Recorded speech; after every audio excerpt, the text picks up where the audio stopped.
Okay, good morning, everybody. We want to give you an update this morning on our operations in Afghanistan at the Hamid Karzai International Airport, and I'm going to ask General Taylor to come back up here. I think I botched his title yesterday, Deputy Director of the Joint Staff for Regional Operations. That's right, J35. So I got that wrong yesterday, and I apologize for that. But before I ask the General to give you an update, there's a couple of other things that I do want to get out there. First on Haiti. In support of the U.S. Agency for International Development, their Bureau of Humanitarian Assistance, U.S. Southern Command is working to assess damage, develop common operational pictures, and provide life-saving support for the people of Haiti. They stood up a Joint Task Force Haiti, which will be led by Rear Admiral Keith Davids, who is the Special Operations Commander South there at Southcom. He's going to be currently operating, or is currently operating from Homestead Air Reserve Base. The JTF is now the forward elements of it, the headquarters elements of the Joint Task Force will be moving to Haiti today. We are also flying 8 helicopters to Haiti later this morning to help with, again, providing a picture overhead.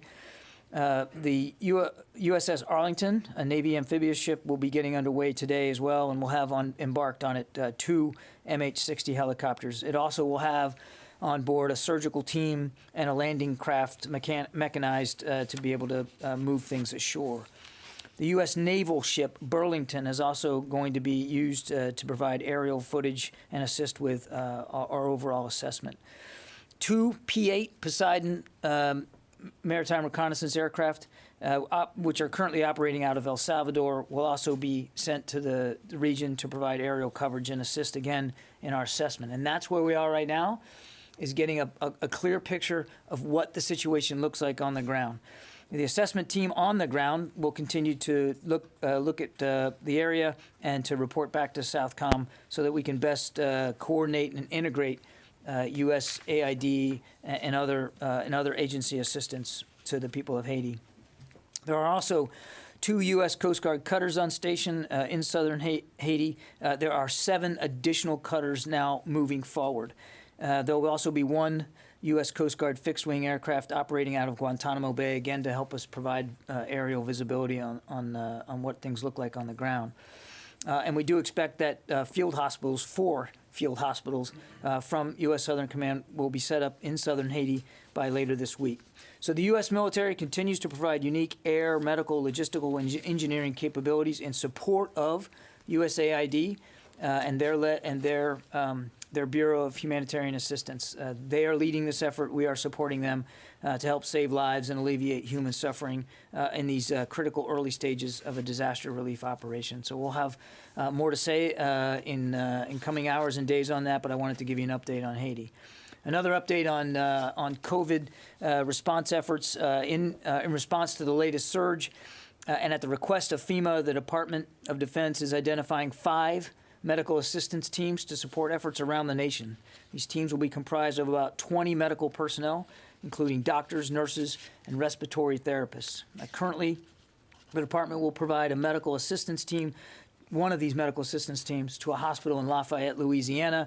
We expect that there could be additional requests from other states for other teams, and so that's why we're being prepared to stand up 5 teams. But one of them will be dedicated to going to Lafayette, Louisiana, again at the request of FEMA and the state of Louisiana. So we're continuing to lean forward to help our fellow Americans deal with this latest surge in the pandemic. And again, as we have more information and more things to report to you, we certainly will.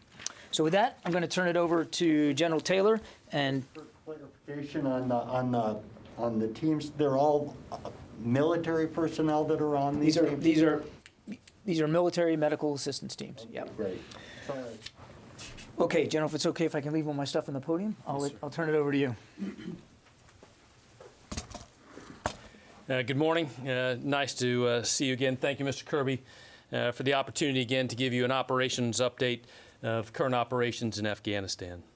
My goal is to provide you with details from my last time in here to ensure that you have as much information as possible. A number of evacuations occurred overnight, which I'll provide you more details here shortly. As we speak, we are continuing air operations, and air operations continued throughout the night. I'm tremendously proud of the Herculean effort we've seen by our U.S. military so far. The rapid insertion of Marines and soldiers and a number of enabling forces moving from both within the CENTCOM AOR and from the United States.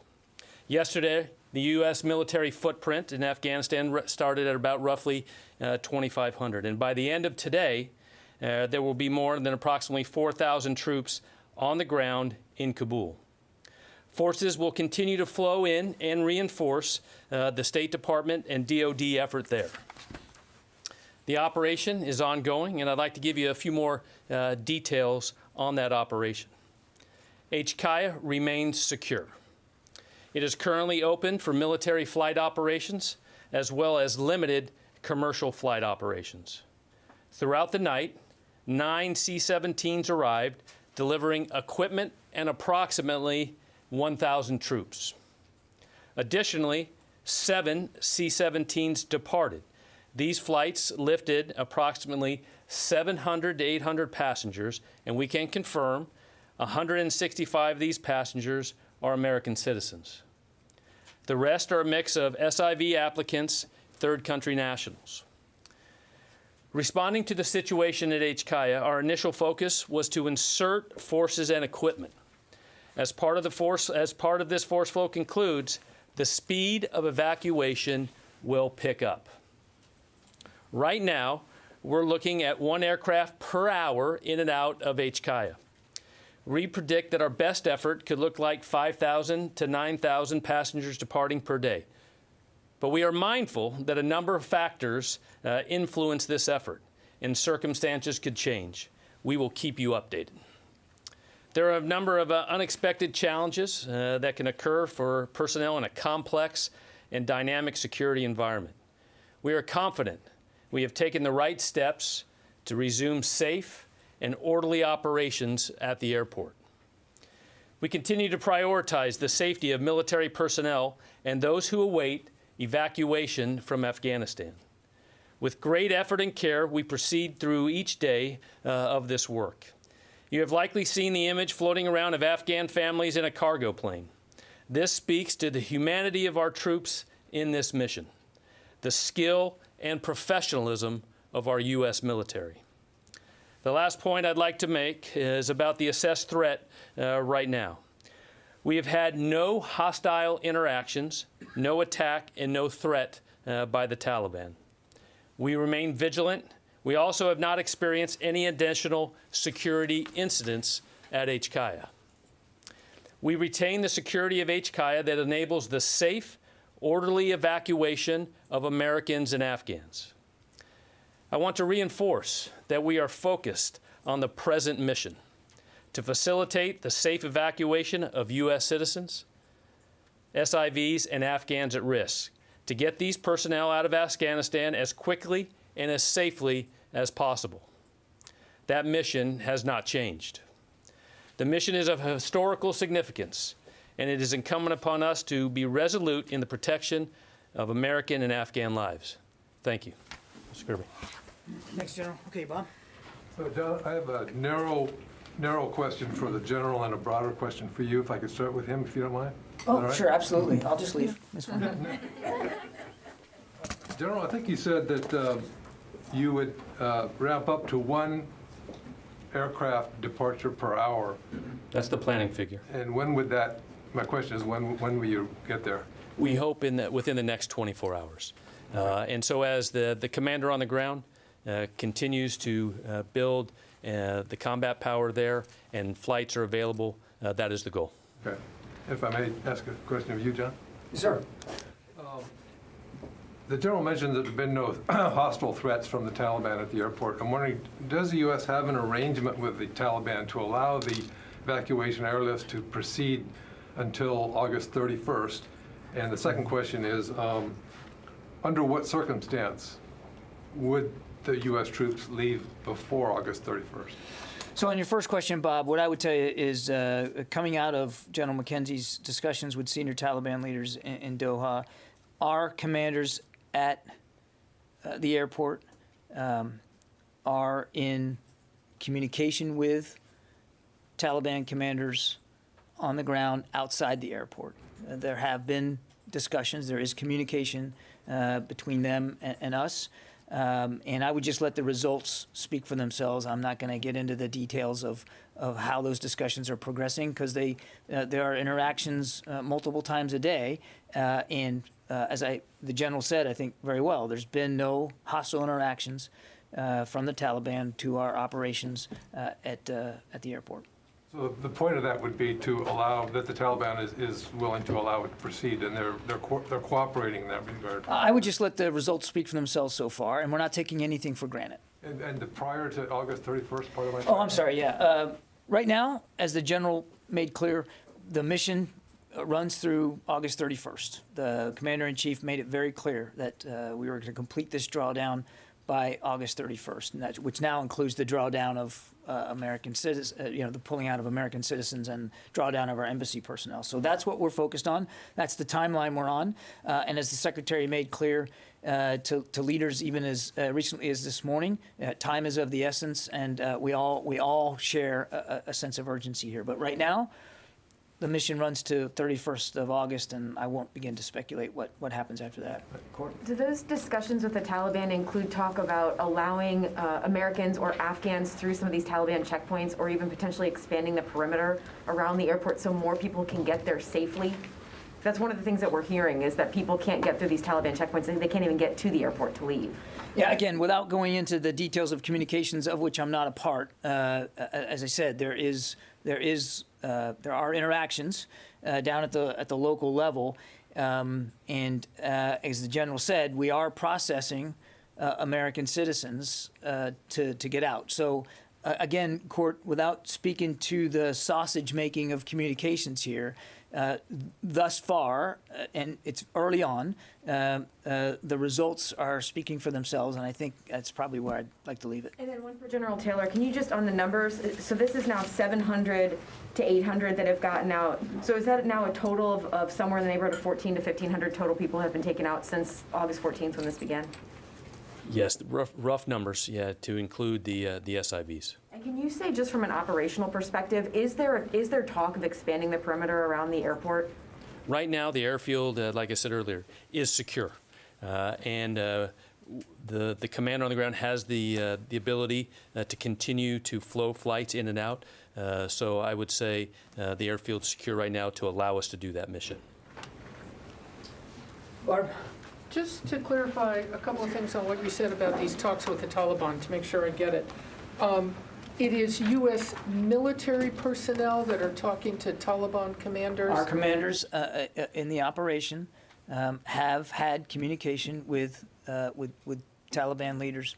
And is this why, or could you explain, apparently you put the 82nd Airborne headquarters element in there. Is that You're talking about General Donahue and his staff. Could you walk us through a little bit of that? Sure, a couple of things there, Barb.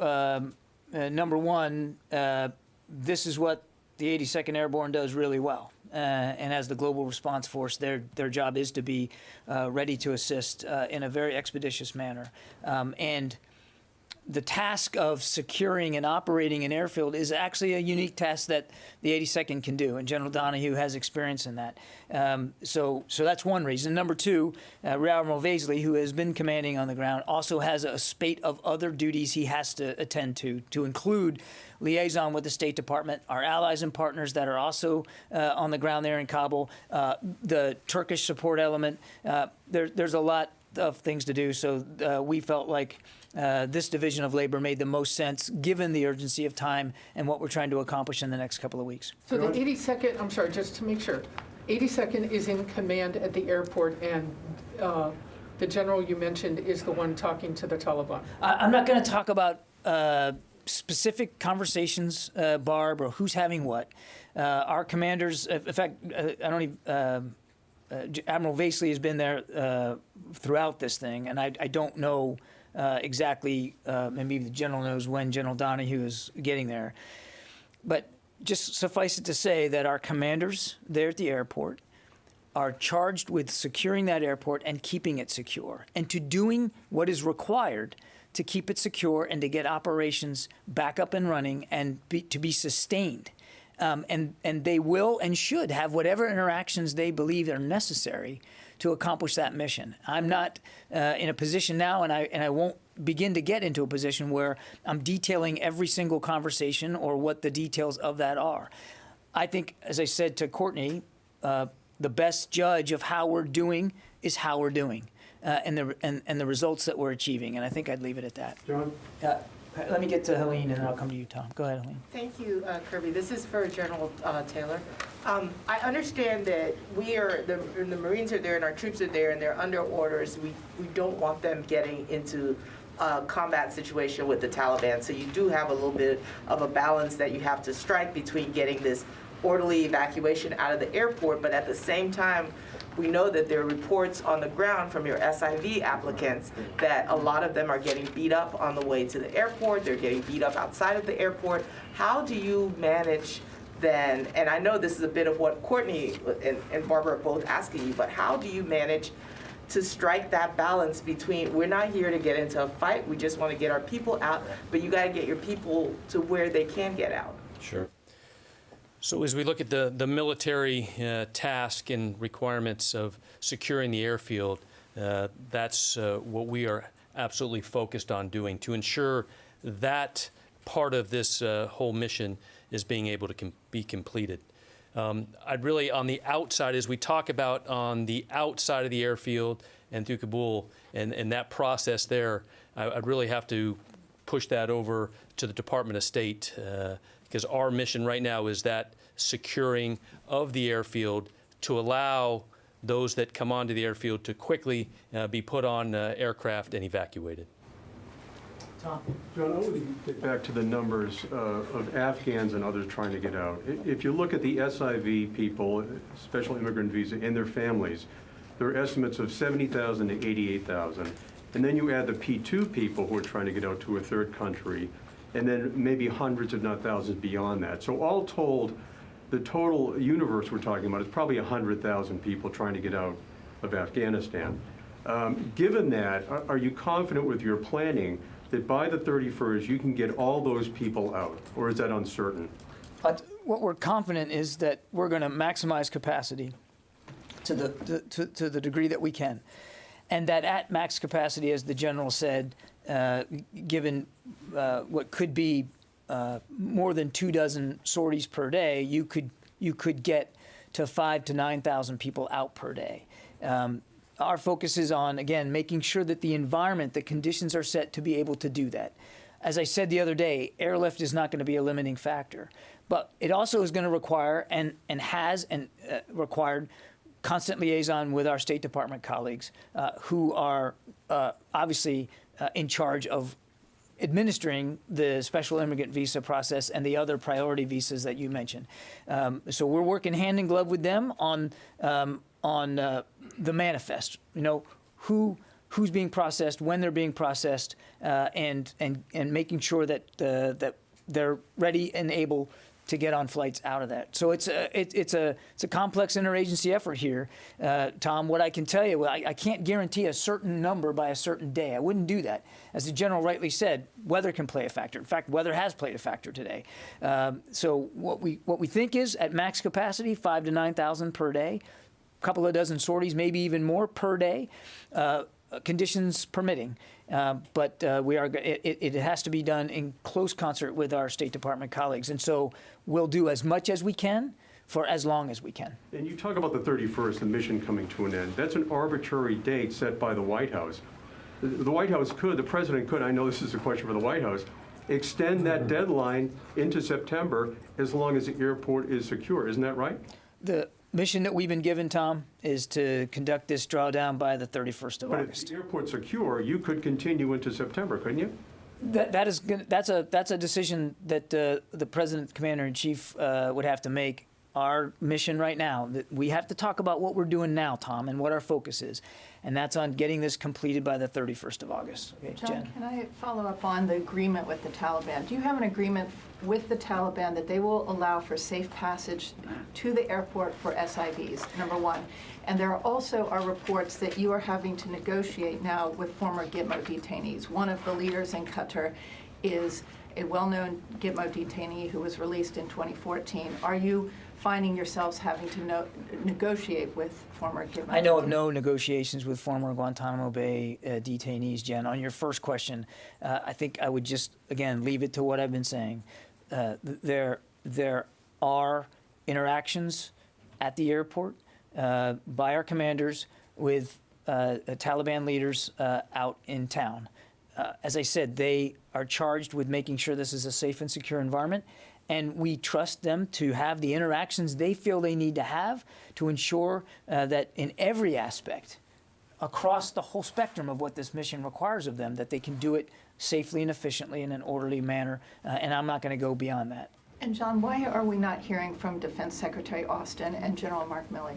The chairman and the secretary are, as I think you would understand, extremely busy in communication with commanders on the ground, with General McKenzie, with the interagency, and I have every expectation that at the appropriate time, you'll hear from both of them. Naya? Drilling down on the statement of no hostile attacks from the Taliban, who does that cover? Does that cover Afghan civilians and U.S. military?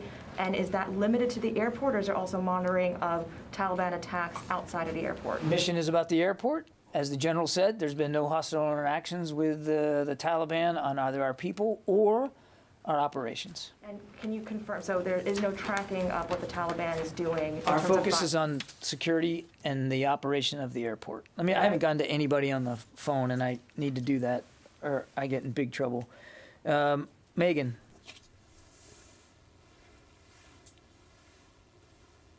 Okay. Megan maybe not be there. Tom Squitieri. Hold on, I think I'm back. Okay, you are. Yeah, unmute. Okay, so is there an estimate of how many people are still currently at the airport? And does that include people, not just Americans and SIVs, but people who kind of bum rushed the airport a couple of days ago, and how is that situation being handled? And is there a hope for them to get out as well? So right now at the airport, we continue to process in American citizens that have shown up. As we look at, I think I heard the second question of those that bum rushed the airfield. The airfield is secure, as I said earlier. Those folks that were there on the southern part are no longer inside the airfield. And there is nobody no longer in there. And as you saw, we were able to get some passengers are out the day before. But right now, I don't have the number of those waiting for flight right now, but I'll be able to get that later on. Let me go to another one on the phone here. Paul Shinkman from U.S. News. Yeah, hi, John. Two questions. Is the U.S. aware of any remaining vestige of the 300,000 Afghan security forces that it trained that are still operational? And if so, is the U.S. supporting them in any way? And then secondly, has the secretary or any other senior official at the Pentagon spoken with any of their Afghan counterparts, or I suppose at this point, people who are former Afghan counterparts since Sunday? I know of no high-level communications here from the Pentagon with Afghan counterparts over the last couple of days, and I'll let the general take the question about the ANSF. We do know that commanders on the ground are continuing to communicate with for ANDSF, and specifically on the airfield, we do have approximately 500 to 600 ANDSF that are assisting us with that security. Okay, back in the room. Carla. Thank you, John. I'll start with you, and then I have a question for the general as well. What advice, John, do you have for the Afghans who assisted the U.S. and now can't get to the airport or are in Kandahar and can't even get to Kabul and they feel left behind? What's the advice the Pentagon is giving them? What I tell you is, largely speaking, we know we have an obligation to help these individuals and their families who helped us so much over the last 20 years. And we have been focused on this for quite some time. There is a process by which they can apply for these visas. And the State Department has now opened up the umbrella for other, what they call P1 and P2 opportunities. I'm not an expert on that process, Carla, but there is a process to follow, and I'd highly encourage, if they aren't already in the system, to get themselves into the system.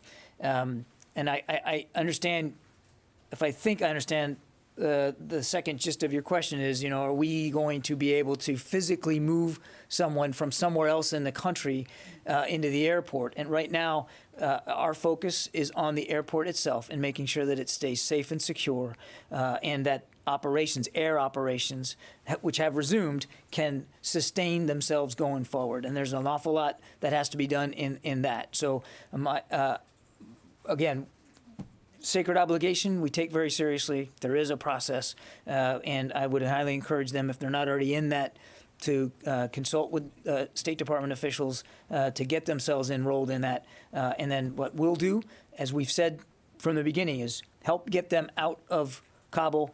And we are also working very hard here locally to help get them, if they need temporary lodging here in the United States while they complete that processing, to do that. And you saw just yesterday, we were able to announce 2 additional U.S. military installations that will be rapidly increasing their capacity over the next days and weeks to help build out to a maximum right now of approximately 22,000 capacity, if we need it.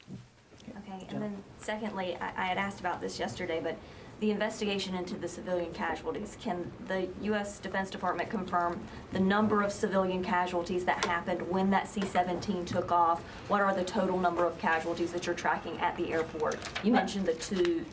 Well, we know that there were 2 security incidents in which 2 armed individuals with hostile intent were engaged by troops and killed.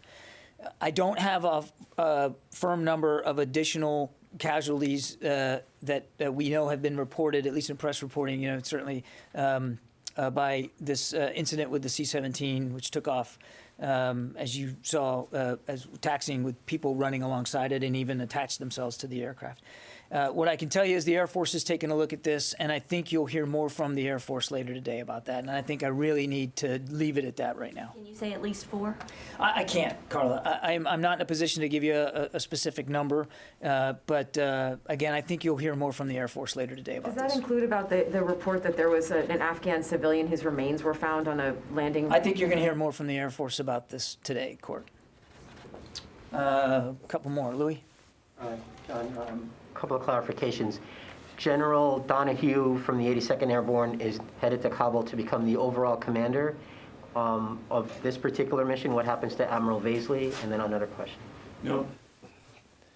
Admiral Vaisley maintains the position as commander for the entire mission as US 4A forward. As you know, elements of the 82nd Airborne Division have already been flowing in to do the actual mission of security of HKIA. So the General Donahue and a piece of his staff will go forward and work specifically on the security mission of HKIA.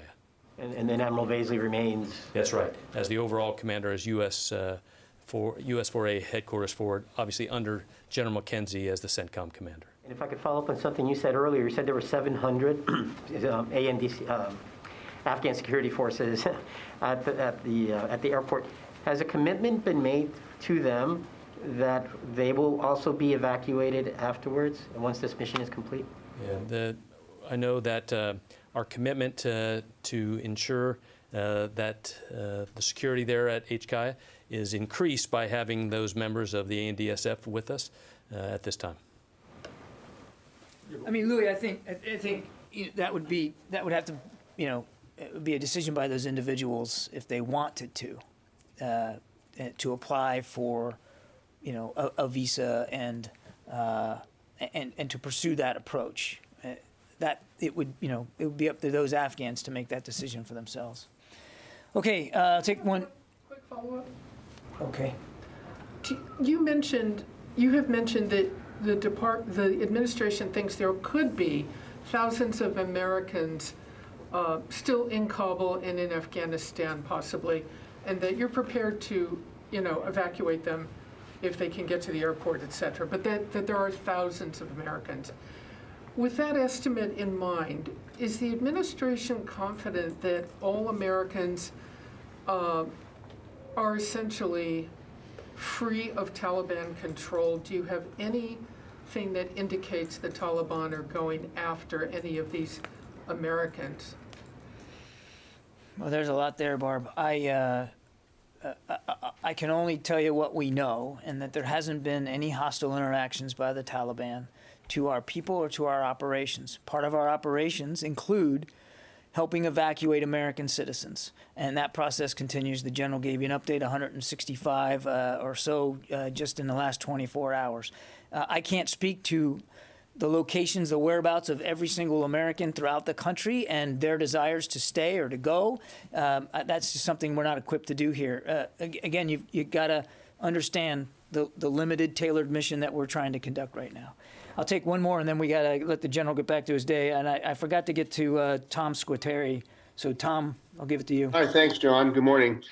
Just to follow up on the security at the airport, the Turks were supposed to be in charge of security there. What's the role that they and other foreign militias, or not militias, foreign militaries may be doing to help? Thank you. No, good question. And the Turks remain absolutely linked into the security mission with US 4A. So they're continuing to assist in the security and the running of HKIA.